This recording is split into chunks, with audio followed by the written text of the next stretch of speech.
encore une fois, le syndicat unitaire des travailleurs des industries minières et activités connexes vient pour alerter l'opinion nationale et internationale de la situation humiliante et dramatique à laquelle l'entreprise Twyford Céramique draine ses employés dans la précarité et la psychose depuis la création de cette usine en 2017. Cette entreprise multinationale à qui l'État du Sénégal a tout facilité pour lui permettre de promouvoir l'emploi des jeunes continue de profiter de cette facilité d'investissement au détriment des travailleurs, essentiellement des jeunes qui voient les ressources de leur pays surexploitées et qui, en plus, y sont traités comme des esclaves des temps modernes. En effet, depuis presque 2 années, la direction des ressources humaines de Twyford Céramique, sous la conduite des employeurs chinois, continue de traiter les travailleurs dans des conditions dignes de l'esclave et de les gérer en dehors de toute législation en vigueur au Sénégal, malgré les avertissements incessants de l'inspection régionale du travail. L'entreprise Twyford Céramique ne respecte pas la durée légale du travail de 40 heures par semaine et la pause quotidienne.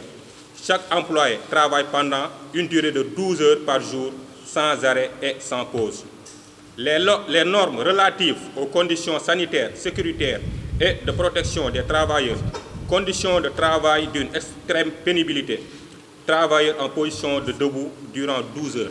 Versement des cotisations sociales à l'IPRES et à la Caisse de sécurité sociale, l'entreprise Twyford Céramique ne fournit pas d'équipement de protection individuelle adapté et approprié dans certains départements de l'usine où les travailleurs qui y interviennent sont exposés à des risques de graves accidents. L'entreprise Twyford Céramique ne paye pas de prime de salissure, de risque et de transport. À la place de cette dernière, elle a opté d'assurer le transport du personnel avec un réseau qui couvre que partiellement les zones d'habitation des travailleurs. À l'entreprise Twyford, au moment où, dans les autres entreprises, on subventionne la restauration des travailleurs, ici au contraire, on prend leur prime de panier pour les remplacer avec des repas d'esclaves, juste pour faire bénéfice sur ces primes. À l'entreprise Twyford, les emplois sont précaires. Elle ne favorise pas la promotion de l'emploi des jeunes. En effet, elle se sert de manière abusive la dérogation de la convention de l'APIX qui lui permet de renouveler des CDD durant 5 ans, en mettant fin au contrat après seulement 6 mois et le remplacement par de nouveaux. Twyford est une entreprise génératrice de chômeurs et non créateur d'emplois. Il s'y ajoute qu'à Twyford, l'environnement du travail est caractérisé par une insécurité totale, du fait qu'un chef chinois peut frapper, battre et agresser un employé noir sans être sanctionné. Face à cette situation délétère, le collectif des délégués du personnel n'a cessé de ménager des efforts pour l'entremise d'un dialogue social constructif à travers de multiples tentatives de dialogue et de négociations initiées mais en vain. Il faut signaler que même ce collectif est en train de subir des sanctions parce que les délégués sont en train de défendre les intérêts des travailleurs. Les délégués vivent actuellement de la discrimination venant de leurs supérieurs hiérarchiques en les laissant en rade quant à l'avancement de les emplois.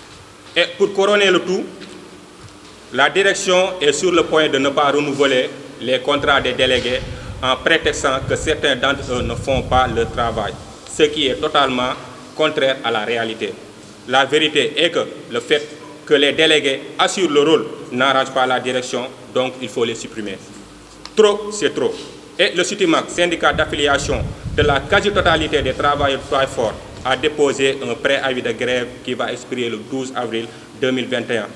Et par suite, dérouler un plan d'action pour exiger de l'entreprise Twyford Céramique de respecter la législation sénégalaise en vigueur au Sénégal et de traiter les travailleurs dans la dignité. La situation de Twyford est une situation très délicate, dans la mesure où c'est notre État qui nous a exposés. Les multinationales cherchent des débouchés nouveaux partout dans le monde. Ils cherchent le bon marché. Nos États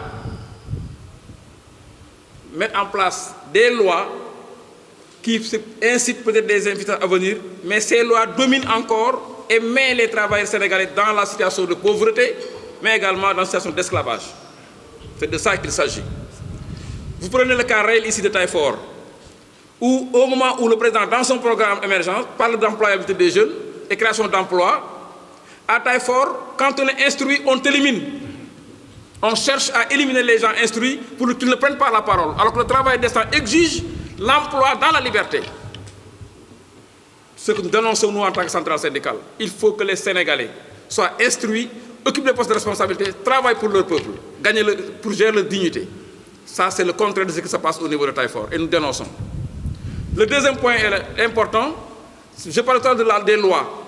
Le décret 2009, qui a permis à certaines sociétés intérimaires de placer des travailleurs dans les sociétés utilisatrices, condamne même ce qui se passe à Taïfort. Parce que dans ce décret, l'article 4 dit la société utilisatrice utilise la société intérimaire pour des raisons de mission. Alors qu'à Taïfort, dès que le contrat termine, parce qu'ils ont délégué du personnel, on te fait remplacer par un travailleur intérimaire qui n'a pas une mission, mais plutôt un travail temporaire. Ce n'est pas juste. Et personne ne dit rien. Et malheureusement, des Sénégalais qui ne sont pas des patriotes se mettent derrière, taper dans l'ombre, conseillent l'entreprise dans cette voie-là. Ce que nous dénonçons et nous allons combattre cela. L'autre élément, ce code APIX-là, qui permet à ces entreprises d'avoir des agréments pour pouvoir pendant 5 ans renouveler le contrat de travail pendant 3 fois, 4 fois, 5 fois, sans carrière des travailleurs, avec des conditions extrêmement difficiles. Pour avoir cet agrément, dans le code APIX, on dit respect de la législation du travail. Malheureusement, au moment de l'évaluation de ces agréments, seul le ministère des Finances voit les rapports questions financières, mais le ministère du Travail n'est pas impliqué pour pouvoir dire non, cette entreprise n'a pas respecté le code du travail. Et après, automatiquement après le rapport du ministère des Finances, l'entreprise peut avoir son agrément. C'est injuste. Nous ne sommes pas d'accord.